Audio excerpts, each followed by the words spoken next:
Hello everyone, welcome to my YouTube channel.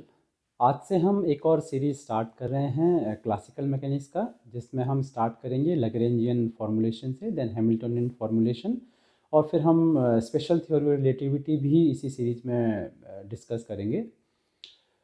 हमारी एक और सीरीज़ चल रही है क्वांटम मैकेनिक्स की, जो इसके साथ ही पैरेलल चल रही है, और आज से हम एक और नई सीरीज़ स्टार्ट कर रहे हैं क्लासिकल मैकेनिक्स की।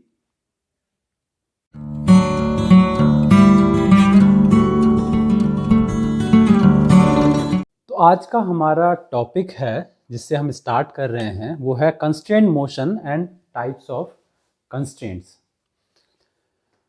कंस्ट्रेंट का मतलब है रिस्ट्रिक्शन, और कंस्ट्रेंट मोशन का मतलब है restrictions on the motion of an object. यदि आप किसी ऑब्जेक्ट के मोशन को किसी सर्टेन वे से रिस्ट्रिक्ट कर दोगे, that is called the constraint motion.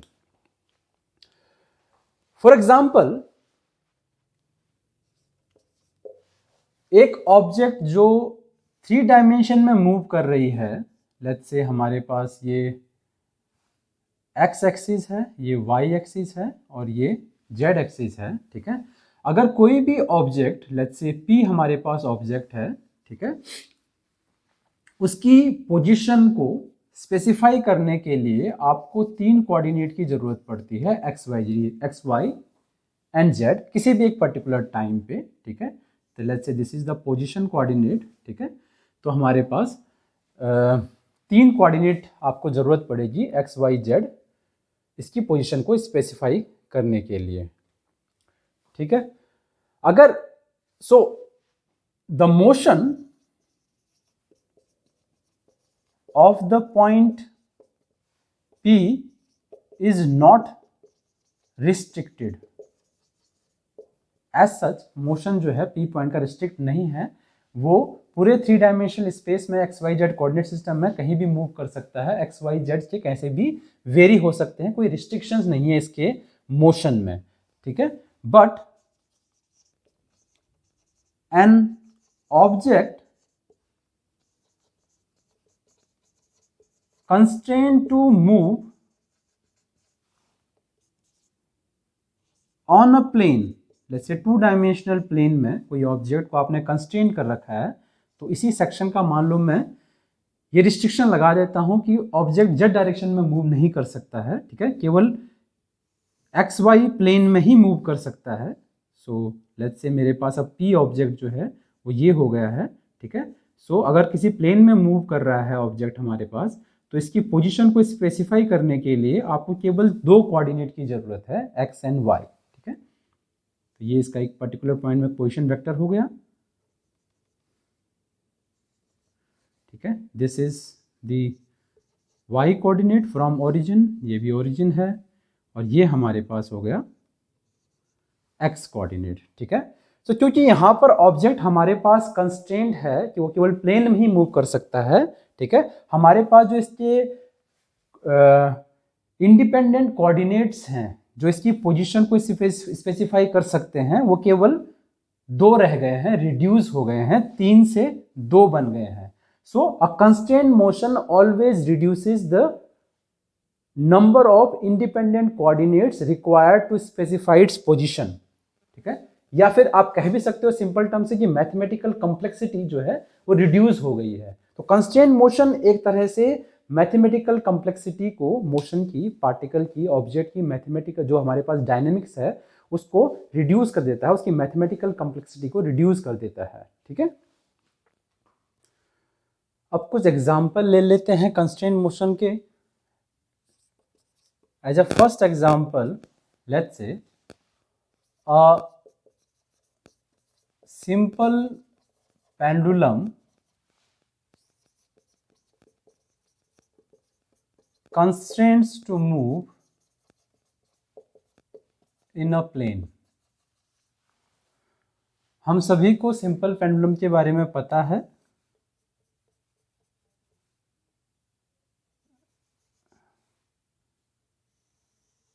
Let's say हमारे पास एक बॉल है, इसको मैं P ले लेता हूं, O हमारे पास पॉइंट ऑफ सस्पेंशन है, और अपनी इक्विलिब्रियम पोजीशन से जो पेंडुलम है एक पर्टिकुलर टाइम पे, लेट्स से थीटा एंगल से डेविएट है,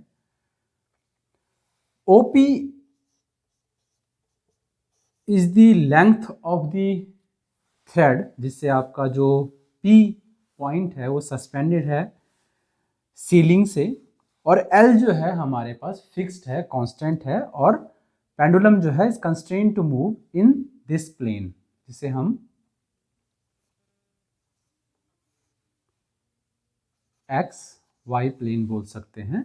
obviously P then has coordinates X and Y, ठीक है। रिमेंबर दैट ओपी जो है हमारे पास एल है, क्योंकि हमारे पास पेंडुलम जो है वो कंस्ट्रेंड है to move in a plane, जो हमारे केस में एक्स वाई प्लेन है, ठीक है। तो हमारे पास एक्स वाई जो हमारे पास कोऑर्डिनेट हैं, they are not independent in a sense कि हमारे पास जो y कोऑर्डिनेट है, ये हमारे पास y कोऑर्डिनेट होगा, क्योंकि ये ये मेरे पास x कोऑर्डिनेट होगा, x कोऑर्डिनेट, और according to my choice of axis ये हमारे पास y कोऑर्डिनेट होगा, ठीक है। अगर मैं सिंपल पाइथागोरस थ्योरम लगाऊं तो मुझे पता है कि x square plus Y square जो है वो एल स्क्वायर है, ठीक है। तो x और y जो मुझे दो कोऑर्डिनेट चाहिए स्पेसिफाई करने के लिए, पार्टिकल की पोजीशन को, सिंपल पेंडुलम की पोजीशन को स्पेसिफाई करने के लिए दो कोऑर्डिनेट चाहिए, वो आपस में इंडिपेंडेंट नहीं है, ठीक है, वो डिपेंडेंट हैं आपस में, ठीक है। तो जो मेरे पास कंस्ट्रेंट मोशन है, कंस्ट्रेंट क्या है यहाँ पे, कंस्ट्रेंट ये है कि एक प्लेन में मूव कर सकता है, साथ ही साथ ये है कि हमारे पास जो एल है वो कांस्टेंट है, ठीक है। एल हमारे पास कांस्टेंट होना चाहिए, ये हमारे पास कंस्ट्रेंट है क्योंकि वो प्लेन में मूव कर सकता है केवल, ठीक है। क्योंकि एल हमारे पास कांस्टेंट है, तो पी पॉइंट को स्पेसिफाई करने के लिए, टू इसे specify the location of point P, obviously at any time we need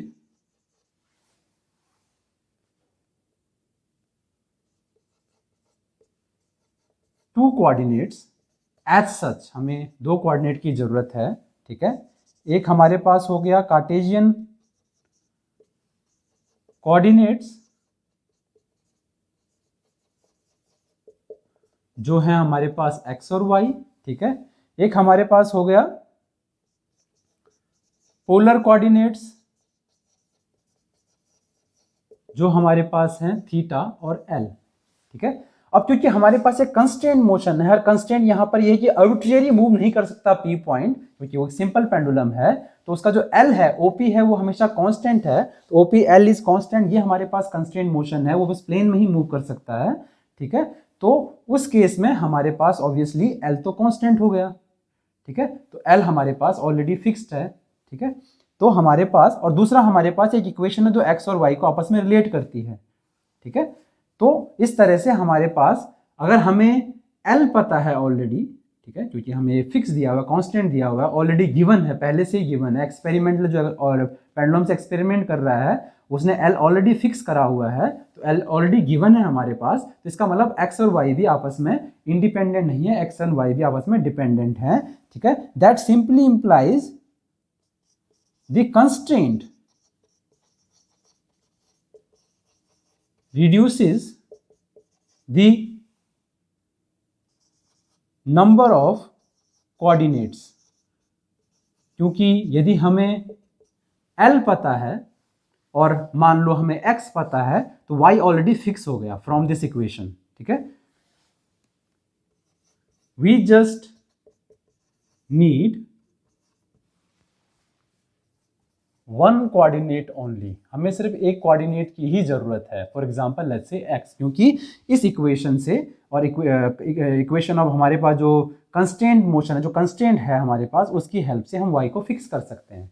तो हमें केवल एक कोऑर्डिनेट की जरूरत है जो है हमारे पास x, ये हम बात कर रहे हैं कार्टेशियन कोऑर्डिनेट में,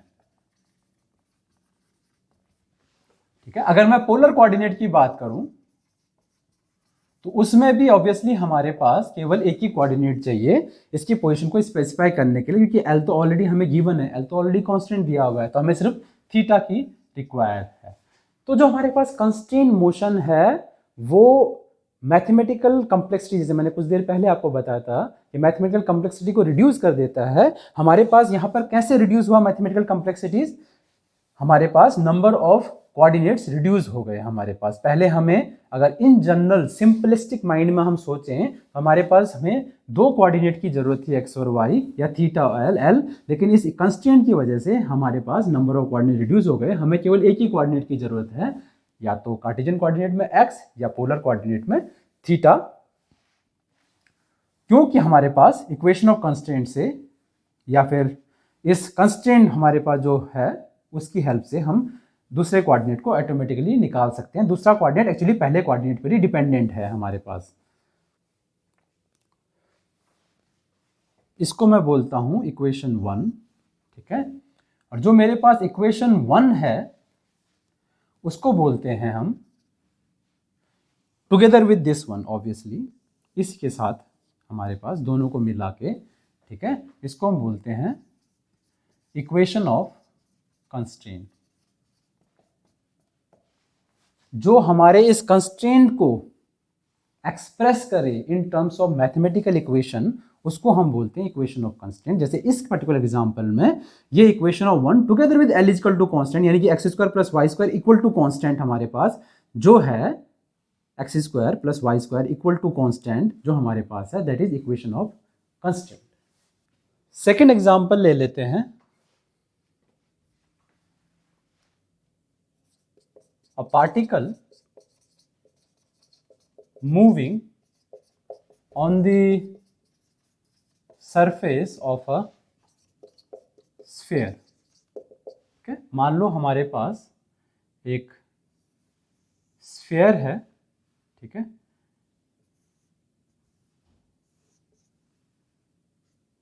और एक पार्टिकल है P, ठीक है, वो सरफेस ऑफ द स्फीयर पे मूव कर रहा है। लेट्स से सरफेस स्फीयर का जो रेडियस है वो r है, ठीक है। ऑब्वियसली 3 कोऑर्डिनेट हमें रिक्वायर होंगे उसकी एक पोजीशन को निकालने के लिए, ठीक है, कार्टेशियन कोऑर्डिनेट सिस्टम में, जिसे मैं x Y Z coordinate system लिख सकता हूँ, let's say x Y and Z, ठीक है। Now particle which is moving on a surface of a sphere में एक कंस्ट्रेंट है। कंस्ट्रेंट यहाँ पे क्या है, कंस्ट्रेंट यहाँ पर ये है कि पार्टिकल केवल सरफेस ऑफ ए स्फीयर पे ही मूव कर सकता है, एक स्फेरिकल पाथ में ही मूव कर सकता है, ठीक है। जो स्फीयर का रेडियस है r जो है that is the radius of the sphere. तो इसमें हमारे पास इसका मतलब क्या होगा, क्योंकि वो सरफेस ऑफ ए स्फीयर पे ही मूव कर सकता है, तो जो हमारे पास कोऑर्डिनेट हैं, जो हमें 3 कोऑर्डिनेट रिक्वायर्ड हैं किसी भी एक टाइम में पार्टिकल की पोजीशन को स्पेसिफाई करने के लिए, वो आपस में इंडिपेंडेंट नहीं है। इस कंस्ट्रेंट मोशन ने number of independent coordinate required to specify the position of the particle उसको रिड्यूस कर दिया है, ठीक है। तो x square plus Y square plus Z square जो है that should be r square radius of the sphere, ये हमें पता है। और ये r जो हमारे पास है वो कांस्टेंट है। तो r constant together with this one is the equation of constraint. Constraint equation of constraint क्या आता है कि जो कंस्ट्रेंट जो हमारे पास है फिजिकली, जो कंस्ट्रेंट है उसको मैथमेटिकल टर्म्स में एक्सप्रेस करे, कोऑर्डिनेट के बीच में आपस में रिलेशन, ये हमारे पास इक्वेशन ऑफ कंस्ट्रेंट होता है। इस केस में ये along with r equal to constant, ये हमारे पास इक्वेशन ऑफ कंस्ट्रेंट है। अब इसमें हुआ क्या हमारे पास, obviously to specify the point P we need only 2 coordinates. हमें सिर्फ 2 कोऑर्डिनेट की जरूरत है, क्योंकि तीसरा coordinate already equation of constraint से, इस कंस्ट्रेंट वाली इक्वेशन से स्पेसिफाई हो गया। क्योंकि r हमें पता r कांस्टेंट है, तो हम x और y मान लो हम इंडिपेंडेंट मान लेते हैं, इंडिपेंडेंट कोऑर्डिनेट मान लेते हैं, z ऑटोमेटिकली x और y की हेल्प से हम निकाल सकते हैं। क्यों? क्योंकि z square equal to r square minus x square minus y square, ठीक है। तो जेड जो है वो इंडिपेंडेंट कोऑर्डिनेट नहीं है, वो एक्स वाई और आर पे डिपेंड करता है।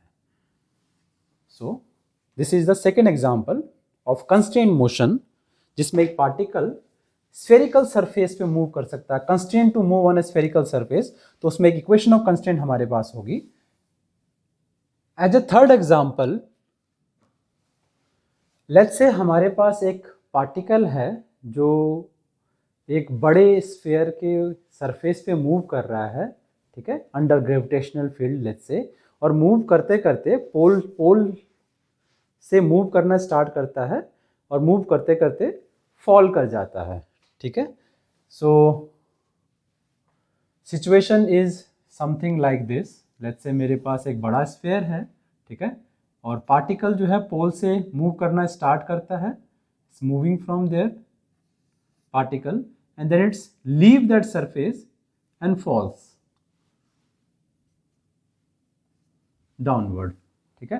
तो जब तक वो सरफेस पे मूव कर रहा है तब तक तो हमारे पास जो इक्वेशन है वो एग्जैक्टली लाइक इक्वेशन 2 की तरह रहेगा, ठीक है। पर जब उसने सरफेस को छोड़ दिया, ठीक है, उस केस में हमारे पास जो पार्टिकल होगा, ऑब्वियसली पार्टिकल की पोजीशन को स्पेसिफाई करने के लिए आपको अभी भी 3 कोऑर्डिनेट की जरूरत है, एक्स वाई जेड कोऑर्डिनेट की जरूरत है, ठीक है। लेट्स से मैं अभी भी मान लेता हूं कि मेरे पास जो बड़ा वाला स्फेयर है उसका रेडियस जो है वो आर है, ठीक है। तो इस केस में हमारे पास जो इक्वेशन ऑफ कंस्ट्रेंट होगी, इक्वेशन ऑफ कंस्ट्रेंट क्या है? ऑब्वियसली कोऑर्डिनेट और इनके बीच में relation x square plus Y square plus Z square. लेकिन यहां तक तो हमारे पास, इस पोजीशन तक तो हमारे पास जो ये भी अभी आ रही है हमारे पास, यहां तक तो हमारे पास equation of constraint is same as this one, ठीक है। Because particle is constraint to move on a surface, but अगर सरफेस को छोड़ देता है, यानी कि it is no longer constraint to move on a surface, but it is, वो सरफेस को छोड़कर ऊपर मूव कर रहा है, ठीक है, उस केस में हमारे पास X square plus Y square plus Z square जो होगा वो भी ग्रेटर देन आर स्क्वायर होगा, ठीक है। तो जो हमारे पास इक्वेशन ऑफ कंस्ट्रेंट है, रिमेंबर दैट आर अभी भी कांस्टेंट है क्योंकि वो बड़े वाले स्फीयर का रेडियस है, तो आर अभी भी कांस्टेंट है, लेकिन x square plus Y square plus Z square जो है वो ग्रेटर देन आर स्क्वायर है। छोड़ने के बाद जब वो सरफेस को छोड़ के चल रहा है, आप ऐसे भी कह सकते हो कि let's say a particle is constrained to move on above the sphere, above a sphere, let's say, ठीक है, not on the surface of a sphere but constrained to move above the surface of a sphere, ठीक है। उस case में हमारे पास X square plus Y square plus Z square जो होगा वो ग्रेटर देन आर स्क्वायर होगा। ये भी हमारे पास इक्वेशन ऑफ कंस्ट्रेंट है, ठीक है। ये पार्टिकल अब सरफेस पे कंस्ट्रेंट मूव नहीं कर रहा है, मूव नहीं कर रहा है सरफेस पे, लेकिन सरफेस को छोड़ के मूव कर रहा है, तो हमारे पास ये इक्वेशन होगी। आर अभी भी हमारे पास कांस्टेंट है, ठीक है। As a fourth example, let's say body is gliding on an inclined plane. मेरे पास एक इंक्लाइंड प्लेन है और बॉडी उस पे स्लाइड कर रही है, ग्लाइड कर रही है, जो भी आप कहना चाहते हो। एक्स हमारे पास है, वाई है, लेट्स से मेरे पास ये एक इंक्लाइंड प्लेन है, ठीक है, और इस पे एक ऑब्जेक्ट है, फाइन, एंड ऑब्जेक्ट जो है वो मूव कर रहा है, नीचे ग्लाइड कर रहा है, ठीक है। लेकिन इसमें एक हमारे पास कैच है, इंक्लाइंड प्लेन पे मूव तो कर रही है बट इंक्लिनेशन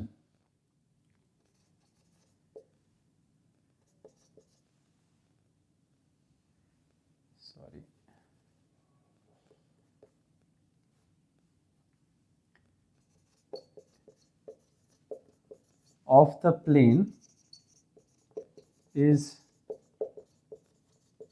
continuously changing, ठीक है। सो लेट्स से हमारे पास जो इंक्लिनेशन है, जो थीटा है, वो ओमेगा टी है, टाइम का फंक्शन है, टाइम के साथ जो इंक्लिनेशन है वो चेंज हो रहा है, ठीक है।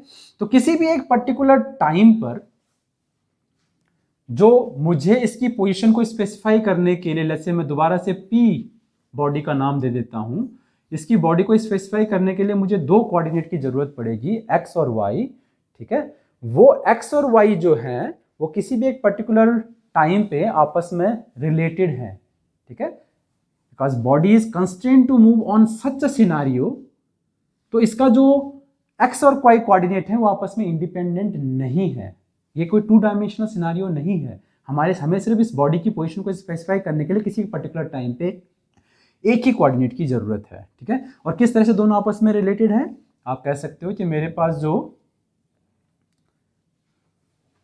ये किसी भी टाइम पे आप यहां देख सकते हो, मेरे पास ये जो कोऑर्डिनेट है ये x हो जाएगा, और ये जो कोऑर्डिनेट है या फिर ये कोऑर्डिनेट आप समझ लो, ठीक है, ये y हो जाएगा, ठीक है। And I know tan omega t, किसी भी एक टाइम पे जो एंगल है, इंक्लिनेशन है omega t, that should be y by x, ठीक है, परपेंडिकुलर बाई बेस। क्योंकि बॉडी कंस्ट्रेंट है to move on a inclined plane in such a scenario, जो इक्वेशन ऑफ कंस्ट्रेंट है, यानी कि relation between the coordinates of a body, वो ये हो जाएगा, ठीक है। तो ये मेरे पास यहाँ पर इक्वेशन कंस्ट्रेंट है जो ऑलरेडी कह रही है कि ये जो सिस्टम है इसमें जो y और x जो हमारे पास कोऑर्डिनेट हैं वो हमारे पास इंडिपेंडेंट नहीं है। अगर आपको x पता है तो किसी भी टाइम पे आपको इंक्लिनेशन, क्योंकि आपको ओमेगा पता हो किस फ्रिक्वेंसी से, किस रेट से आपके पास जो है वो एंगल ये चेंज हो रहा है, वो ओमेगा आपको पता है, और उस t आपको ऑब्वियसली पता है, तो ओमेगा t आपको पता है, तो आप अगर आपको x पता है तो आप y निकाल सकते हो from this equation, y is equal to x tan omega t। तो आपको केवल एक ही कोऑर्डिनेट की जरूरत है to specify the position of a particle in such a scenario. तो हमने कंस्ट्रेंट मोशन के 4 एग्जाम्पल यहाँ पे करे थे, ठीक है, और सभी पे हमने देखा कि आप इक्वेशन ऑफ कंस्ट्रेंट जो मोशन है उसको एक मैथमेटिकल इक्वेशन की फॉर्म में एक्सप्रेस कर सकते हो, जो कि आप जो पार्टिकल है सिस्टम का या जो भी हमारे पास बॉडी है उसके जो कोऑर्डिनेट हैं उनको, उनके बीच में रिलेशन है बेसिकली इक्वेशन ऑफ कंस्ट्रेंट का, ठीक है। तो आपके पास जो इक्वेशन ऑफ कंस्ट्रेंट है,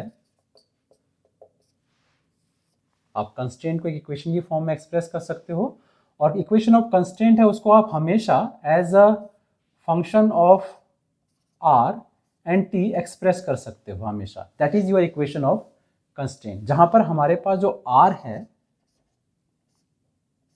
वो है एक्स वाई जेड, ठीक है।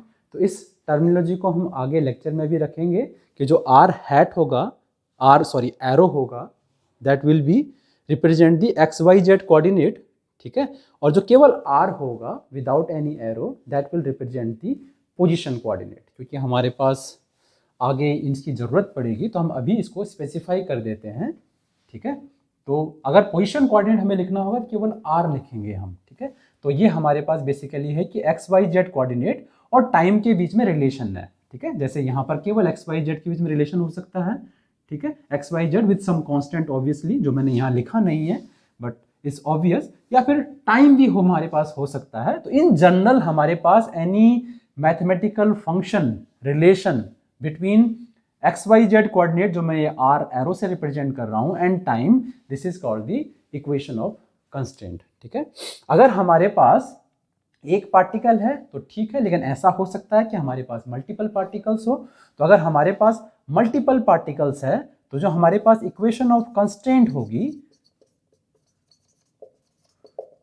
That will be a function of let's say r1 arrow, r1 arrow का मतलब हो गया x1 y1 z1, सिंगल एक पार्टिकल के लिए हमारे पास x1 y1 z1 हो गया, उसके कोऑर्डिनेट रिप्रेजेंट कर रहा है, ठीक है।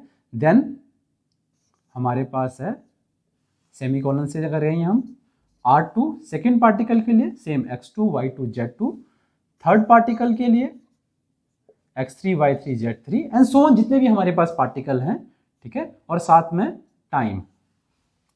तो this is the equation of constraint, ठीक है। तो एनी रिलेशन बिटवीन, दोबारा मैं यहां पे लिख देता हूं, r1 का मतलब है x1 y1 Z1, R2 का मतलब है X2, Y2, Z2 and so on so forth. ठीक है, so that will be the equation of constraint. Now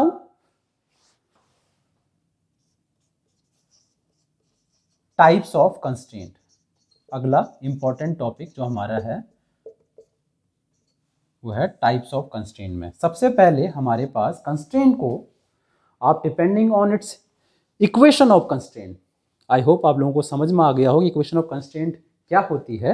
आप यहाँ पर एग्जाम्पल देख सकते हो, इक्वेशन 1, इक्वेशन 2, इक्वेशन 3 और दैट विल बी इक्वेशन 4। ये सारे हमारे पास इक्वेशन ऑफ कंस्ट्रेंट ही हैं, बेसिकली मैथमेटिकल एक्सप्रेशन है बिटवीन दी कोऑर्डिनेट्स। ठीक है, इस तरह का मैथमेटिकल फंक्शन। ठीक है, तो types of constraint depending on equation of constraint, आप टाइप्स ऑफ दो तरह की कंस्ट्रेंट को डिफाइन कर सकते हो। एक हमारे पास होता है होलोनोमिक कंस्ट्रेंट, जो आगे बहुत इंपॉर्टेंट है। दूसरा हमारे पास होता है नॉन होलोनोमिक कंस्ट्रेंट। ठीक है, अब इसको हम एक एक करके डिस्कस करते हैं।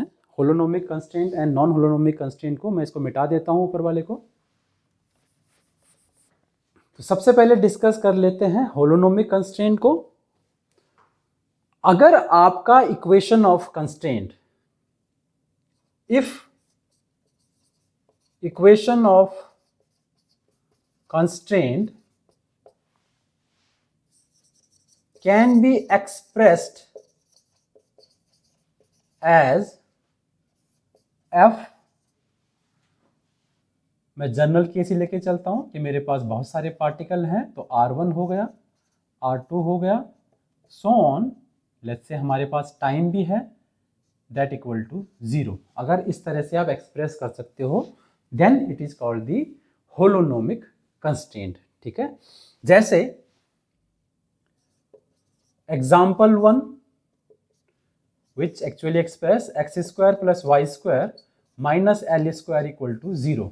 ठीक है, तो एक सिंगल पार्टिकल मेरे पास है, x और y प्लेन में मूव कर रहा है, सिंपल पेंडुलम है। एग्जाम्पल 1 मैंने इसीलिए यहाँ पे छोड़ दिया लिखा हुआ, ताकि आपको यहाँ से दिखा सकूं मैं कि इक्वेशन 1 जो मेरे पास है एग्जाम्पल 1 में, ठीक है, इक्वेशन 1 जो मेरे पास है that is exactly like this form. हमारे पास एफ आर है, ठीक है, टी का फंक्शन है नहीं यहाँ पे, कोई बात नहीं, दैट इज इक्वल टू 0। कुछ कांस्टेंट भी है, एल हमारे पास कांस्टेंट है, बट द आइडिया ये है कि कोऑर्डिनेट आर के बीच में जो रिलेशन है दैट इज इक्वल टू 0 आप एक्सप्रेस कर सकते हो, तो एक होलोनोमिक कंस्ट्रेंट है। ठीक है,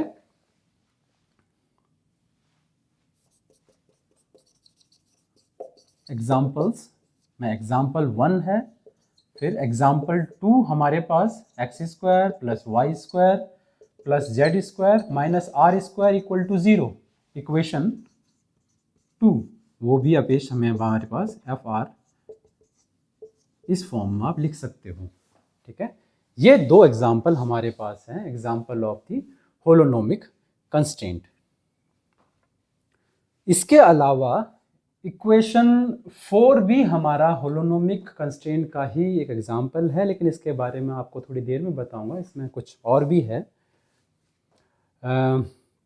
कई बार क्या होता है कि रिलेशन हमें कोऑर्डिनेट के बीच में नहीं दिया होता है, कई बार रिलेशन वेलोसिटीज के बीच में भी होता है, यानी कि कोऑर्डिनेट का टाइम डेरिवेटिव के बीच में भी रिलेशन दिया होता है। वहां पर भी हम बता सकते हैं कि कहां पर हमारे पास होलोनोमिक कंस्ट्रेंट होगा और कहां पे हमारे पास होलोनोमिक नहीं होगा, नॉन होलोनोमिक कंस्ट्रेंट होगा। एक मैं आपको एग्जांपल देता हूं, इसका एग्जांपल से एक्सप्लेन करते हैं। लेट्स से हमारे पास एक इंक्लाइंड प्लेन है और उस इंक्लाइंड प्लेन पे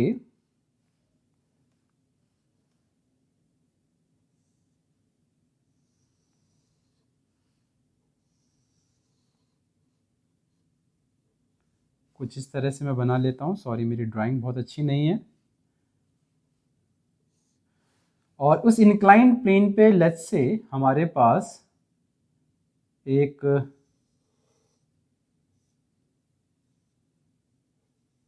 सिलेंडर है जो रोल कर रहा है, ठीक है। एक्सिस ऑफ द सिलेंडर जो मेरे पास है उसका जो डिस्टेंस है एज से वो स्मॉल एस है, ठीक है। और मैं थोड़ा इसको थोड़ा सा बड़ा करके बताता हूँ आपको।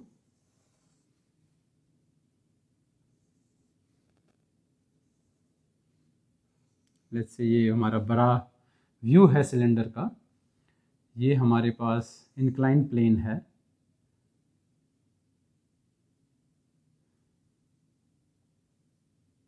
Radius of the cross sectional area जो सर्कल का है सिलेंडर का है उसका जो रेडियस है वो ये है। लेट्स से ये पॉइंट मेरे पास पी प्राइम है। लेट्स से मेरे पास एक रेफरेंस पॉइंट है पी का और ये मेरे पास सेंटर है जहाँ से हमारे पास एक्सिस पास कर रही है, ठीक है। और ये जो एंगल है लेट्स से ये थीटा है, ठीक है। क्योंकि हमारे पास जो ऑब्जेक्ट है बॉडी है वो सिलेंडर है और सिलेंडर की पोजीशन को इंक्लाइन प्लेन में स्पेसिफाई करने के लिए मुझे दो कोऑर्डिनेट की ज़रूरत है। एक वो कितना डिस्टेंस, उसका जो एक्सिस है सिलेंडर का, सिलेंडर की जो मेरे पास एक्सिस है वो इंक्लाइन प्लेन से कितनी दूर आ गई है और साथ ही साथ कितना रोटेट कर गई है अपने एक रेफरेंस पॉइंट से, ठीक है। तो जो रोटेशन है इन सिलेंडर का वो हम थीटा से स्पेसिफाई कर रहे हैं। लेट्स से मेरे पास ओपी एंड ओपी प्राइम दोनों ही मेरे पास रेडियस हैं cross sectional area of the cylinder के, ठीक है। ओपी पी प्राइम एक इंस्टेंटेनियस पॉइंट है जो जी कांटेक्ट में है इंक्लाइन प्लेन के, और ओपी मेरे पास एक रेफरेंस पॉइंट है जो मुझे बता रहा है कि पॉइंट ऑफ कांटेक्ट से कितना रोटेट कर गया है मेरे पास सिलेंडर, ठीक है। तो ये दोनों की मुझे जरूरत है। तो theta and s are two coordinates we need to specify the position of that cylinder, ठीक है। अब अगर if cylinder is rolling down the inclined plane without slipping, let's say without slipping roll कर रहा है नीचे इंक्लाइन प्लेन में हमारे पास जो सिलेंडर है, ठीक है। तो हमारे पास एस और थीटा में कोई डायरेक्ट रिलेशन हम अभी नहीं निकाल सकते हैं, ठीक है। But there will be a relation between the theta dot and s dot. हमारे पास जो एस डॉट होगा वो कुछ कांस्टेंट टाइम्स, लेट्स से ए कोई कांस्टेंट है, टाइम्स थीटा डॉट होगा। इस पॉइंट को एक्सप्लेन करने के लिए मैं आपको एक चीज बताता हूं। आपने already V = ω/r formula mechanics में पढ़ा हुआ है, ठीक है। हमारे पास कोई डिस्क है जिसका रेडियस r है, ठीक है, और जो एंगुलर फ्रीक्वेंसी w से रोटेट कर रहा है, तो जो उसकी लीनियर वेलोसिटी होगी v, ठीक है, और w उसके बीच में इस तरह का रिलेशन होगा, ठीक है। ये भी कुछ कुछ इसी तरह से है। आप ये कह सकते हो कि मेरे पास जो एक तो मेरे पास जो एक्सिस है सिलेंडर की वो किसी स्पीड से आगे बढ़ रही है, ठीक है, उसी स्पीड से वो आगे बढ़ रही है, और एक एंगुलर स्पीड भी है हमारे पास सिलेंडर की जो कि थीटा डॉट है, ऑब्वियसली रोल कर रही है, ठीक है। तो थीटा डॉट और एस डॉट, ठीक है, एस डॉट क्या है, एस डॉट ऑब्वियसली जो एक्सिस है कितनी स्पीड से आगे बढ़ रही है that will B S dot. Sorry मैं शायद गलत बोल गया। जो मेरे पास सिलेंडर है उसकी जो एक्सिस है कितनी स्पीड से जो आगे बढ़ रही है वो जो उसकी स्पीड है that will B S dot, because S हमारे पास कोऑर्डिनेट है एक्सिस को, एक्सिस कितनी दूर आ गई है एज से उसको स्पेसिफाई कर रहा है, ठीक है। तो S dot is that velocity. तो एस डॉट जो हमारे पास होगा, आप कह सकते हो अगर हमारे पास विदाउट स्लिपिंग अगर सिलेंडर रोल कर रहा है तो S dot will be that linear velocity axis. तो ये रोल कर रहा है, इसकी जो लीनियर स्पीड है एक्सिस की, जैसे यहां पर v था, वो हमारे पास एस डॉट है, ठीक है। और एस डॉट, और वो एक्सिस आगे क्यों बढ़ रही है, क्योंकि थीटा डॉट है, बिकॉज वो रोल कर रहा है, ठीक है, और विदाउट स्लिपिंग रोल कर रहा है। तो थीटा डॉट जो है उसकी एंगुलर वेलोसिटी है, और एस डॉट और एंगुलर वेलोसिटी में एक रिलेशन जरूर होगा, बिकॉज थीटा डॉट की वजह से हमारे पास एस डॉट है। ठीक है, तो दिस इज द रिलेशन।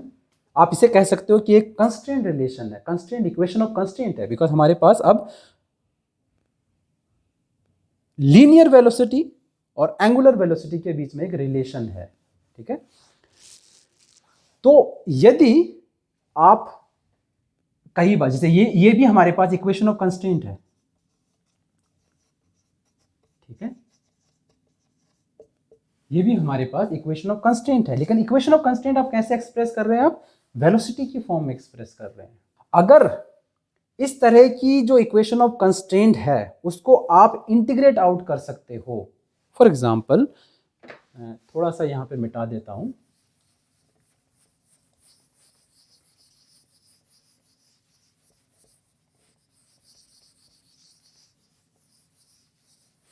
अगर इस तरह की जो कंस्ट्रेंट इक्वेशन है उसको आप इंटीग्रेट कर सकते हो। फॉर एग्जांपल, हमारे पास है ds by d t equal to some constant a d theta by dt, which basically simply means ds is equal to a times of d theta.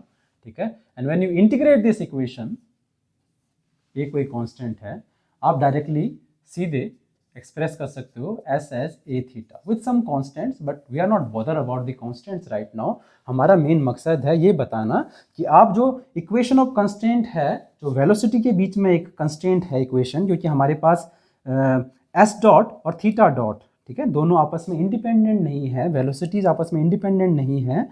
ठीक है, क्योंकि ये विदाउट स्लिपिंग जो है वो रोल कर रहा है हमारा सिलेंडर इंक्लाइन प्लेन में। जो इस केस में इक्वेशन ऑफ कंस्ट्रेंट है उसको आप इंटीग्रेट करके, वो बेसिकली इंटीग्रेट की जा सकती है और आप कोऑर्डिनेट के बीच में एक रिलेशन निकाल सकते हो। ठीक है, यानी कि वेलोसिटी की टर्म्स में जो इक्वेशन ऑफ कंस्ट्रेंट है उसको आप कोऑर्डिनेट की टर्म्स में इक्वेशन ऑफ कंस्ट्रेंट में एक्सप्रेस कर सकते हो। तब भी आपके पास जो कंस्ट्रेंट है, इक्वेशन ऑफ कंस्ट्रेंट है, होलोनोमिक कंस्ट्रेंट है। यानी कि यहाँ पर जो ये कंस्ट्रेंट है या ये कंस्ट्रेंट है, ये होलोनोमिक कंस्ट्रेंट है। ये अभी भी आप सम फंक्शन ऑफ इस तरह से एक्सप्रेस कर सकते हो। ठीक है, s minus a theta equal to 0, which simply means some function of s and theta equal to 0. ये होलोनोमिक कंस्ट्रेंट है। ठीक है, अगर आप इंटीग्रेट नहीं कर सकते हो इस वेलोसिटी की फॉर्म में जो कंस्ट्रेंट है उसको आप कोऑर्डिनेट की फॉर्म में कंस्ट्रेंट में चेंज नहीं कर सकते हो, then that is called the non holonomic constraint. अब हम बात करते हैं नॉन होलोनोमिक कंस्ट्रेंट की।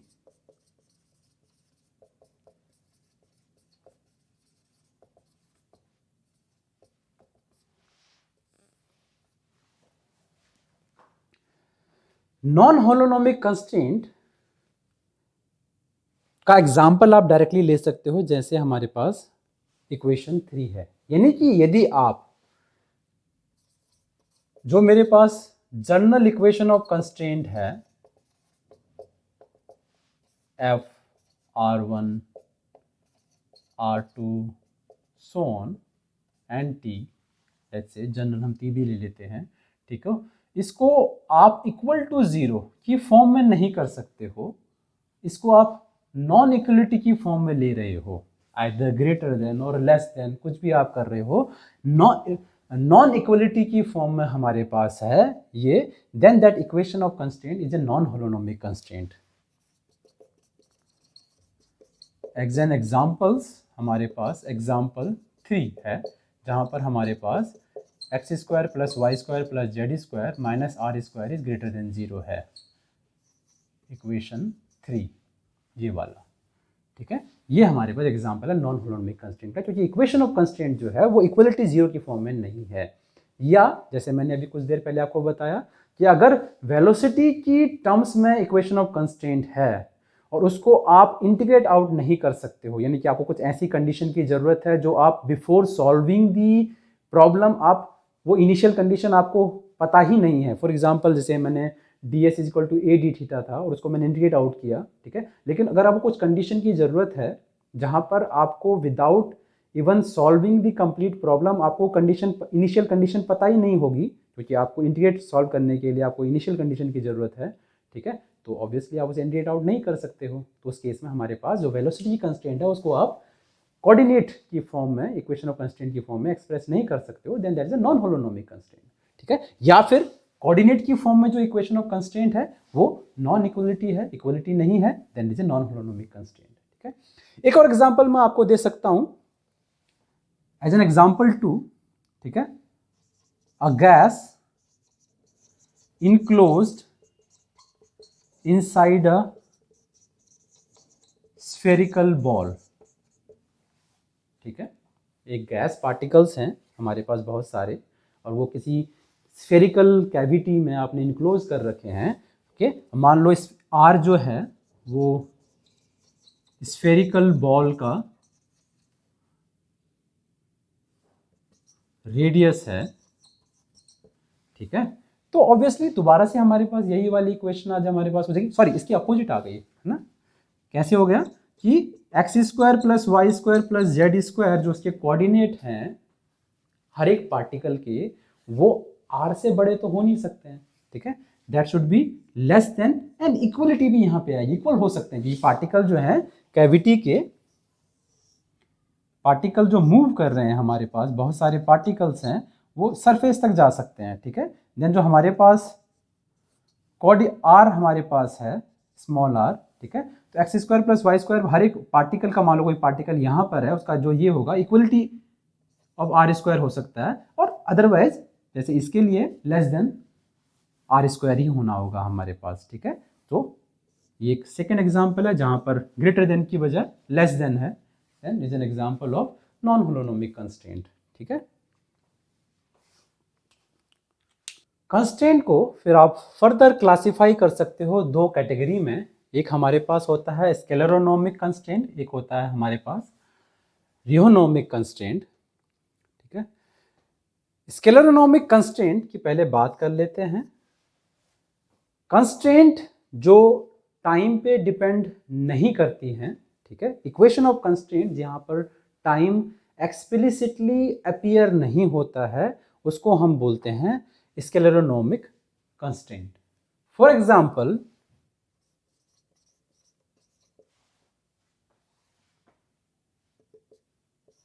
इक्वेशन 1 हमारे पास स्केलेरोनोमिक कंस्ट्रेंट है, क्योंकि यहां पर हमारे पास जो कंस्ट्रेंट इक्वेशन है उस पर टाइम नहीं आ रहा है, ठीक है। सिमिलरली इक्वेशन 2 अगेन इसी फॉर्म में है, टाइम नहीं आ रहा है, उसको हम बोलते हैं स्केलेरोनोमिक कंस्ट्रेंट, ठीक है, जहां पर हमारे पास टाइम अपीयर नहीं हो रहा है। So equation 1 and equation 2 are holonomic as well as scaleronomic constraints, ठीक है। होलोनोमिक भी है और स्केलेरोनोमिक कंस्ट्रेंट भी है। सेकेंड एग्जांपल हमारे पास है रियोनोमिक कंस्ट्रेंट, ठीक है। रियोनोमिक कंस्ट्रेंट का मतलब है जहां पर हमारे पास ऑब्वियसली टाइम एक्सप्लिसिटली आ रहा है, ठीक है। देखो एक्सप्लिसिटली और इम्प्लिसिटली दो अलग अलग वर्ड होते हैं। एक्सप्लिसिटली मतलब है कि यहाँ पर एफ जो है एक्सप्लिसिटली ओपनली नहीं आ रहा है, हालांकि ऑब्वियसली यहाँ पर टाइम इम्प्लिसिटली है, आर टाइम पे डिपेंड कर रहा है। तो एफ जो हमारे पास है आर अपने आप में टाइम पे डिपेंड कर रहा है, तो इम्प्लिसिट फंक्शन ऑफ टाइम तो यहाँ पर है, लेकिन एक्सप्लिसिटली टाइम अपियर नहीं हो रहा है, ओपनली यहाँ पर अपियर नहीं हो रहा है, ठीक है। अगर ओपनली अपियर होता है इक्वेशन ऑफ कंस्ट्रेंट में, then is called the rheonomic constraint, ठीक है। If time, if sorry equation of constraint depends explicitly on time, it is called reonomic constraint. Example is equation 4. Equation 4 हमारे पास equation of constraint exactly time पे depend कर रही है, ठीक है। तो ये हमारे पास कैसा है, r and t equal to 0 है यहाँ पे, ठीक है। tan ओमेगा टी, आप x इसको लिख सकते हैं directly, x tan omega t minus y equal to 0. So it's a function of r which stands for x and y and t, ठीक है, इक्वलिटी 0 है। तो ये हमारे पास क्या है, होलोनोमिक भी है, holonomic as well as रियोनोमिक constraint, ठीक है। तो ये होलोनोमिक भी है और रियोनोमिक कंस्ट्रेंट भी हमारे पास है, ठीक है।